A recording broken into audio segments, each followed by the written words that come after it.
Each good piece of music, independently how simple it is a universe on its own.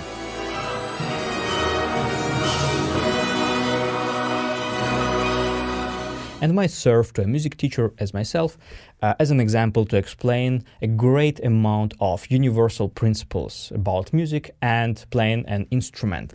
So let's have a look at a piece which all of you, of course, know very well.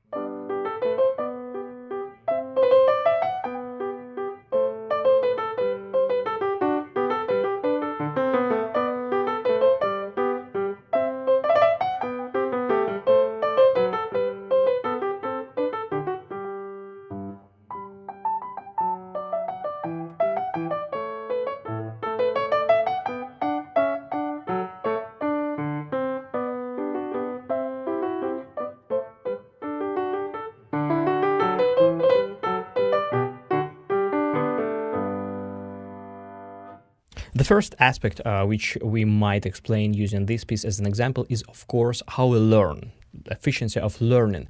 And we musicians, we don't remember music note by note. Of course, we tend to organize many notes in units of information. And one way to do that is, of course, thinking in hand positions.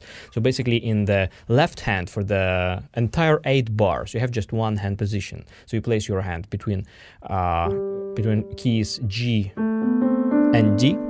You place your fingers 5, 4, 3, 2, 1 on that position, and you remain within that position for 8 bars. All that is one position. And only here at the end of bar 8, you change it. In the right hand, of course, it's a little bit more diverse. You have 2 bars, one hand position, and then you switch hand position for bar 3, but still 5 fingers, just move the whole thing from G to C. And basically the only thing you have to remember is from which finger you start, from 3, E. And here you just extend your hand position while hitting G, opening the hand palm already on the first beat to prepare yourself for a leap. And then you have a sequence. So in bars 5 and 6 you have the same material. And this is another very important skill, to recognize what is same when you play piano. So for example, here we have one position of 4 fingers from A to D. And then we just move the whole thing, one key down. So we have the next portion of a sequence, and theoretically we can continue it forever.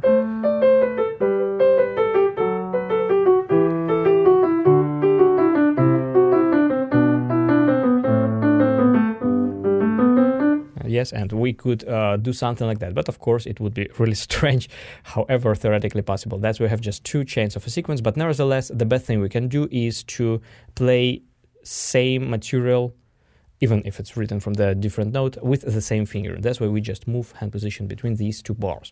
And you sort out the whole piece like that, just assigning fingering and remembering positions. Not notes, but positions. Then, of course, a different way to do that, to organize many notes in units of information, is, of course, understanding chords. So when we play, we always try to understand what kind of chords are hidden behind this music. So basically here we just have a G major chord. That's why it's important to understand which notes are harmonic sounds. G, B, and D here are harmonic sounds, and A and C are passing notes here. They pass through, those are melodic notes. But the harmonic sounds are just G, B, D, which is a G major chord. So we keep in mind that G major chord. Then we move to bar 3 and we think of C major chord. C, E, G. That's why chords are so important. So that's why if you're not fluent with chords, inversions and stuff, just really spend some time getting used to them, because as soon as you will understand chords, as soon as you will be able to recognize them instantly, you will learn much faster.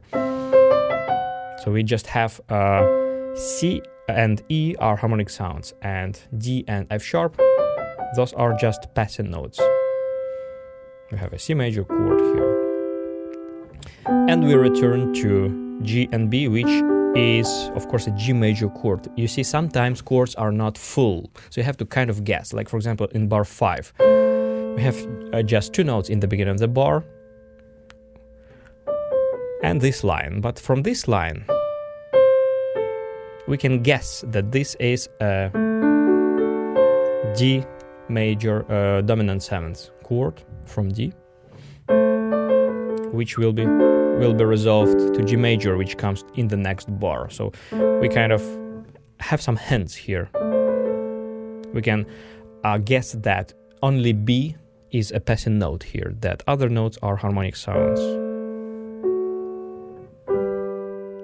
And in bar 7, for example, we have a suspension. So we have a G major chord in the left hand, and in the right hand we also have G and B in this bar, which are harmonic sounds. But there are some notes that are not harmonic sounds, passing notes.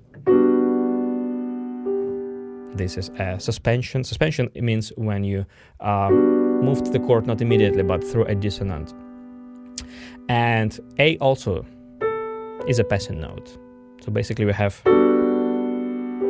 this beautiful chord here, yeah, in this bar. But nevertheless, we keep in mind G major. It's drastically important in order to remember this bar.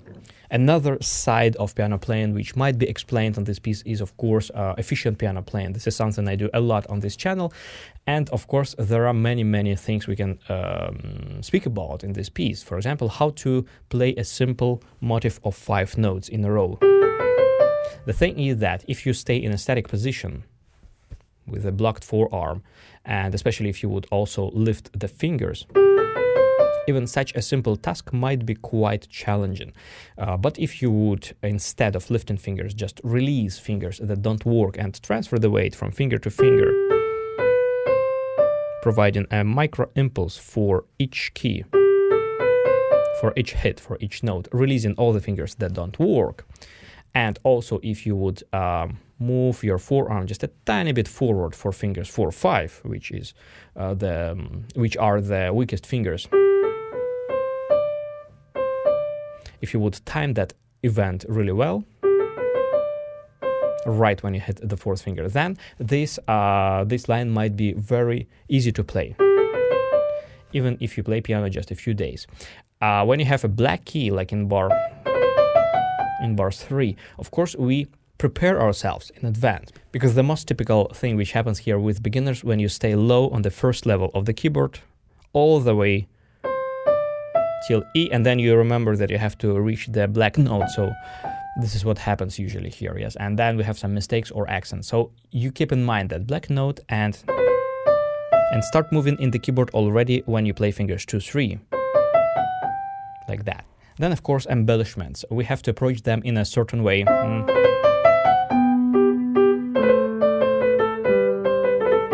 In order to make sure that they sound precise and more or less close to the style of Baroque music. So you might make yourself a habit. Whenever you see an embellishment or a trill, approach it from a little bit from above, like raising the forearm and releasing the fingers on the previous note. For example, in bar 3 we have E, so already that note I play on motion, releasing the fingers and moving my forearm, pulling my forearm a little bit higher, like that. This allows me to approach that embellishment with a relaxed hand and slightly from above, because I want to combine smaller finger motions. And actually, I would play this embellishment. I personally would play it with a 3-2-1, which feels better than 1-2-1, for example. But also, I want to combine smaller finger motions with a larger forearm motion, like that. So you see, I approach the keyboard from above with a relaxed hand, and again, this kind of momentum to get through that embellishment. And imagine yourself an airplane landing, so you have to follow that kind of trajectory. So it's not like horizontal, it's rather like a little bit from above. So you combine 2 motions, finger motions and forearm motion, in order to manage all kinds of trills or embellishments. And this is also a very common rule So whenever you have some embellishment, you just free up and do it in one go. Then, of course, in Baroque music, usually, of course, there is some field for experimentation, but usually, traditionally, we tend to play embellishments on the beat. It means that the first note of the embellishment is already with the beat, like that.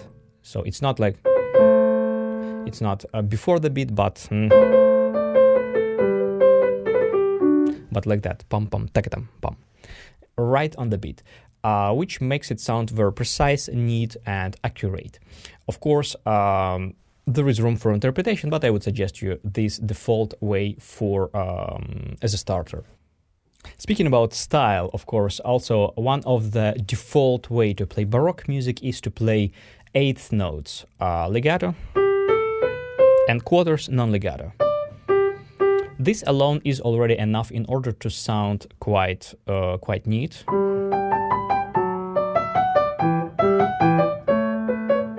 But one thing which you also might try, and which will make your performance even a little bit on the upper level, is disconnecting eighth notes and quarters. So let's say when you have a passage of eighth notes, like for example in the second part we have a larger passage.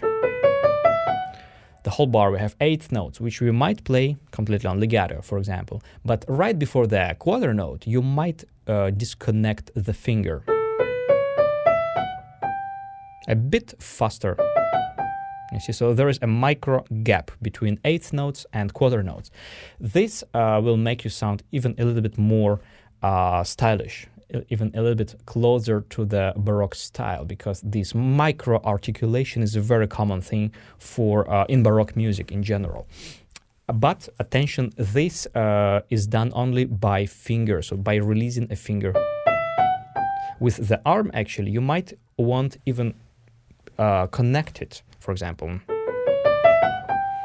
I am creating that flow, I'm creating crescendo, but then I disconnect gently just with the finger. So we have this kind of ambiguity. On the one hand, we feel the string, we feel the flow. On the other hand, we feel that there are some micro details, some elaborated approach, which makes a performance more interesting. And speaking about expressiveness, there is a very general, like universal principle about expressiveness, which you might follow and which works like in 95% of cases and will make your performances already immediately much more vibrant and communicating with your audiences. So whenever the melody goes up, you increase the sound, you make crescendo, and whenever it goes down, you just make diminuendo. That's it, because when the melody goes up, it means increase of tension, so we convey it by making crescendo. Whenever melody goes down, we quiet down a little bit. So for example, in the melody here, we would avoid any accents on the second beat, because on the second beat, we usually start lower. You see, G is lower, that's why I avoid accent on G. And play G lower than D, softer than D, but then I make crescendo all the way to G. Second level. So by following this protocol, you will immediately sound much better. Especially when you have scales, you might think about last three notes. If you would articulate last three notes very clearly, your scales immediately will sound more vibrant. And this is also a very universal tip, which you can apply also to more advanced pieces, especially to more advanced pieces. So whenever you have like scales passages, like for example,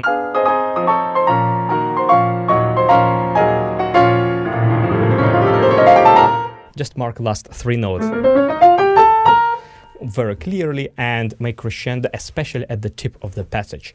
It will make your passages sound very secure, precise, and exciting. So of course I could go on and on, but I think it's enough for a short YouTube video. That's why make sure to subscribe to this channel, write in comments whether this video was helpful, and of course you might check my comprehensive courses dedicated to different aspects of piano playing and specific pieces from piano literature, following the links in the description.